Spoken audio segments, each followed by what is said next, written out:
All right, guys, this will be a lesson on creating a preliminary works cited, the first step in our research after you found your sources last night for source 1 and source 2 is to begin to start to create note cards. Obviously, if we were in class, we'd be doing these hard copies, so I'm going to, in a second, go over how to create a digital copy in Notability.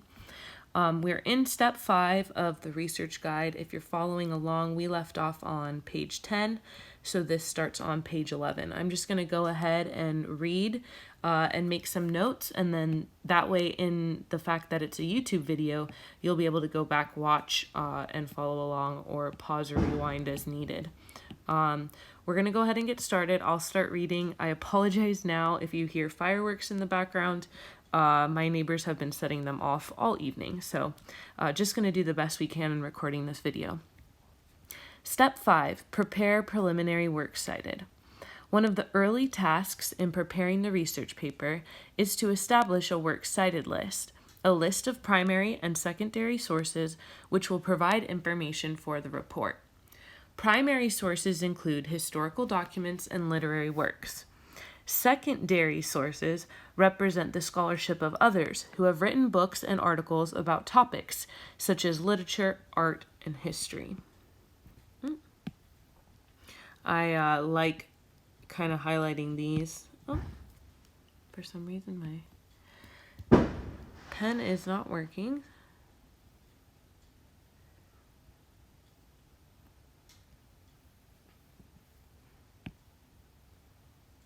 So in our primary sources, that is the actual book itself. So Of Mice and Men equals a primary source. Secondary sources are all of the articles that we're working on researching and finding. Books, articles, and of course we're doing literature. So as you sifted through the folder or did a Google Scholar search on your own, that would be a secondary source. Our primary source is Of Mice and Men, and you will include a note card on Of Mice and Men. Most of the information from the report will come from secondary sources. Sophomore, junior, and senior students, however, will read and analyze a literary work, which is the primary source. The purpose of a works cited list is to correctly record the essential information of each source to be used in the final works cited of the research report. I do want you to remember we will be using a works cited page. When I was growing up, they were calling it bibliography. Since then, it's changed. So if you recognize that word, it's the same thing. We just call it a works cited now. The number of entries will be determined by the scope of the research necessary to adequately develop the thesis and by the minimum number of required sources. This list of entries is sometimes called a preliminary works cited, which may not be the same as the final works cited page. It is possible that some sources may prove not to be workable in the final paper, while additional sources may be needed. I always like to remind students, if certain articles don't work out,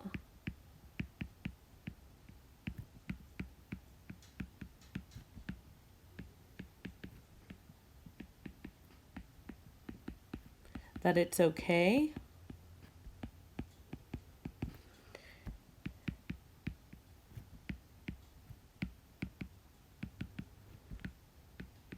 And that they will be able to find something else. The internet is just so vast and there's been so much scholarship, especially on this novel.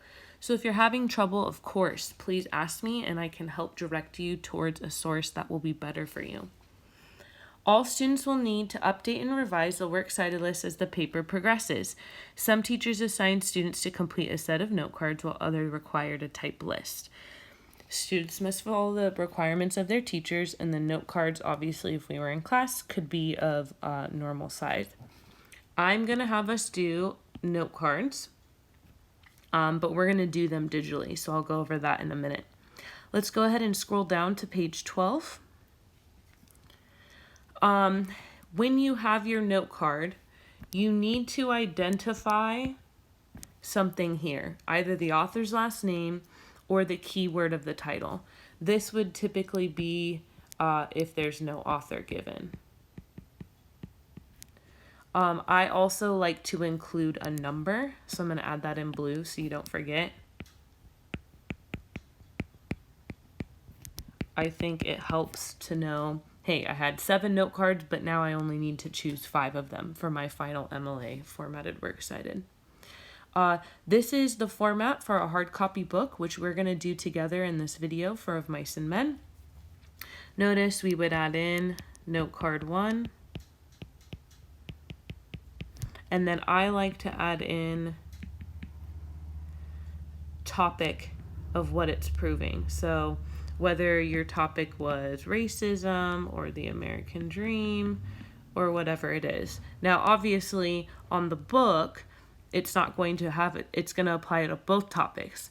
But when you zoom in and find sources, we were trying to prove 2 things in our lesson learned. You could kind of sort out, hey, this source mainly talks about isolation in terms of Crooks being the African-American character.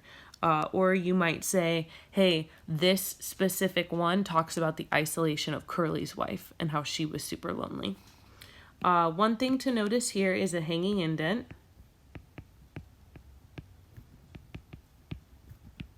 The second line, you just have to hit tab. Notice that novels are italicized. And we have a comma there. It's the same format if you've been in my class before that we've used for books. I just like showing it in the note card form.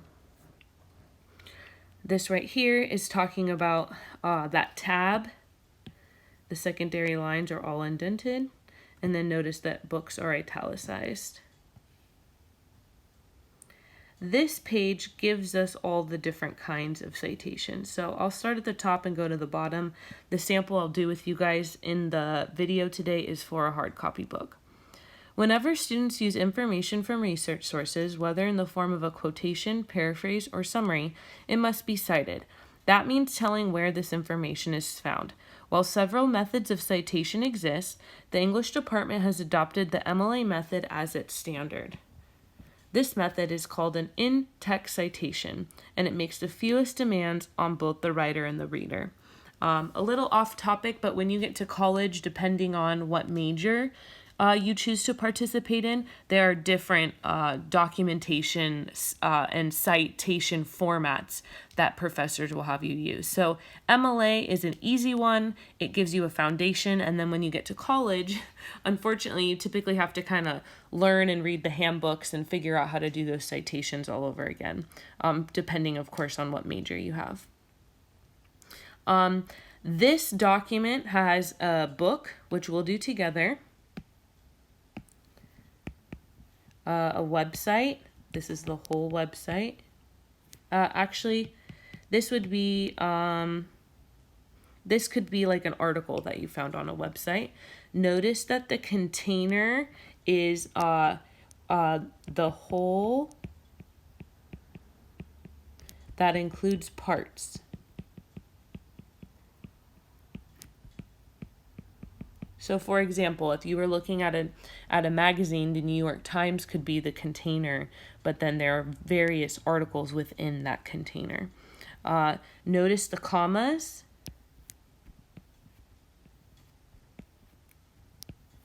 And when we do our access date, we would do 24 June 2020. If you have a longer month, you could abbreviate it. Okay. If there's no author, you begin the citation with the title of the source, and if the container and the publisher are the same, list it once in italics. This is really important. So like I said, if it was the New York Times, you would list it one time because the publisher is the New York Times and it's the container of all the smaller articles, and then you would italicize it. This is a database.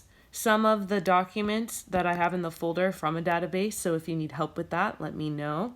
Notice that you include the page numbers, the name of the database, the URL, and then the access date. You have an article from a collection of articles, and then you have the Bible. We threw that one in there in case you were going to use any scripture to back up your argument.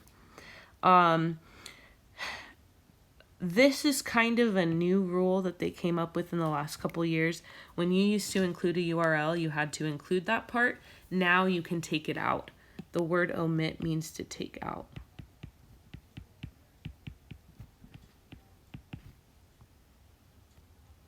Okay, I'm going to go ahead and switch notes.